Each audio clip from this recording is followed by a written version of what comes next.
the kind that we operate in Las Vegas.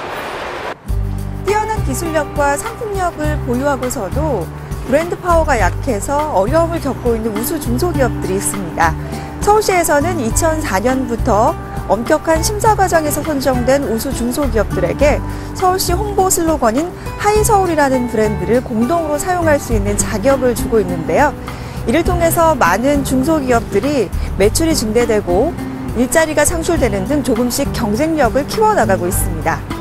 창의적인 아이디어를 농산물 개발에 힘을 쓰며 우리 종자의 명맥을 지켜나가기 위해서 노력하고 있는 기업이 있습니다. 바로 아시아 종묘인데요. 어떤 기업인지 함께 만나보시죠.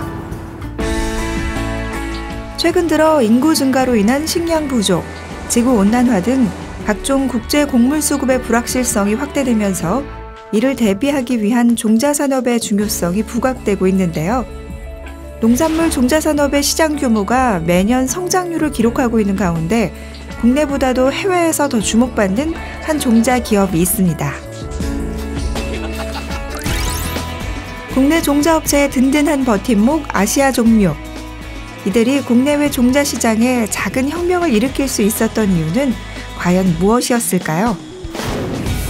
지난 2월 10일 서울시 강남구에 위치한 서울산업통상진흥원에서는 2014년 하이서울 브랜드 기업지정서 수여식이 열렸습니다.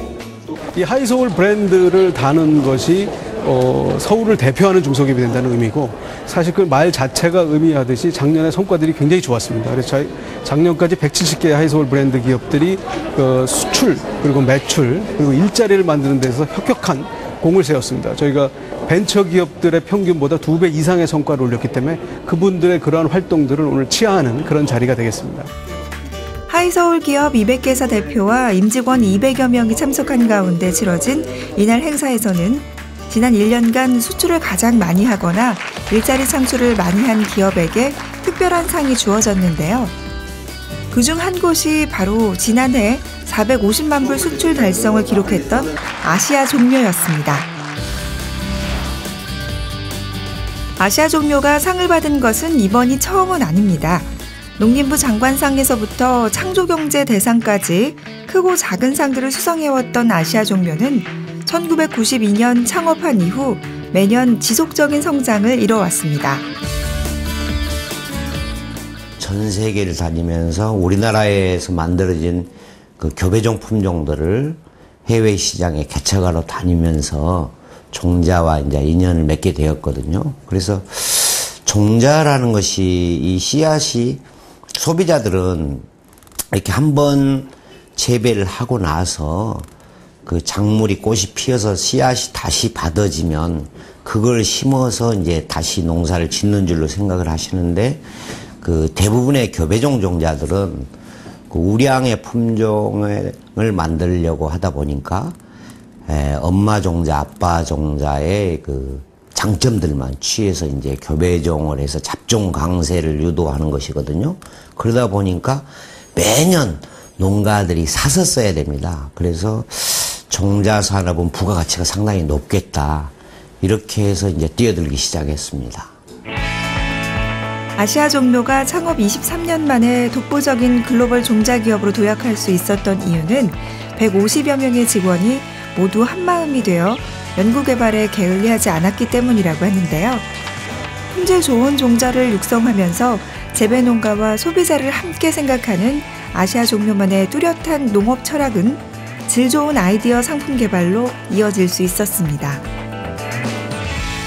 어떻게 하면 무농약 재배, 친환경 재배를 할 수 있는가 하다 보니까 벌레가 오기 전에, 또 농약에 칠 유혹이 오기 전에 빨리 수확할 수 있는 그런 어린잎 채소를 저희 아시아 종묘가 육종을 해서 전 세계에 지금 수출하고 있는데, 재배 기간이 거의 2, 3주밖에 안 걸리기 때문에 앞으로 종자 매출을 극대화하는데 크게 도움이 될 거라고 생각합니다. 흔히 종자 개발은 자연 환경 속에서 벌어지는 시간 싸움이라고 하는데요. 아시아 종묘는 사계절이 있는 이런 한국 환경을 극복하기 위해 인도에 현재 법인을 설립하고 연구하며 그곳에서 또다시 아시아 종묘 씨앗을 전파하는 데 성공할 수 있었습니다. 인도 현지 농민들이 재배하기 쉽고 또 그쪽에서 그 병에 강하고 또 수량성을 많이 높일 수 있는 품종을 만들다 보니까 이제 그 아시아 종묘가 오이의 1인자구나.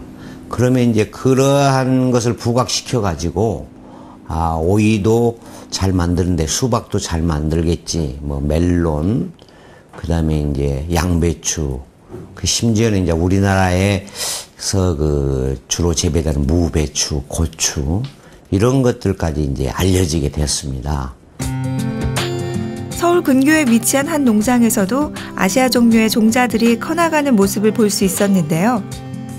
특히 주력하고 있는 양배추 종자는 국내뿐만 아니라 중국, 미국 등 세계 38개국으로 수출되며 점점 해외 시장에서도 자리를 잡아가고 있다고 합니다. 지금 각국 추세들이 그 종자와의 전쟁, 씨앗 전쟁을 벌이고 있죠. 그래서 그 각국의 회사들이 다국적 기업화를 해가고 있습니다. 그래서 아시아 종묘도 해외 현지 법인을 다양하게 만들어서 저희 생각에는 10년 안에는 거의 9개 내지 10개 국가에 현지 법인을 만들고 그곳에 현지 영업을 하고 또 그곳에서 연구 활동을 하고 그곳에서 이제 채소 재배 기술을 전파하고 그쪽에 이제 대학을 설립해서 장학 사업을 하면서 아시아 씨드를 전 세계에 필요한 종자 회사로 만들어가고 싶습니다. 아시아 종묘는 소비자들의 욕구를 충족시킬 수 있는 끊임없는 품종 개발, 특수 희귀 채소 보급화를 통한 틈새 시장 공략으로 글로벌화에 박차를 가하고 있는데요. 하지만 많은 제약들로 인해 아직 넘어야 할 장벽들이 많은 것도 사실입니다. 그 중에서도 해외 국가와의 무역에서 어려움이 있었다고 하는데요. 각국이 또 무역 장벽을 만들고 있습니다. 종자 거래 무역 장벽을 만들고 있어요. 특히 이제 중국과 같은 경우, 인도네시아 같은 경우가 대표적인 사례거든요.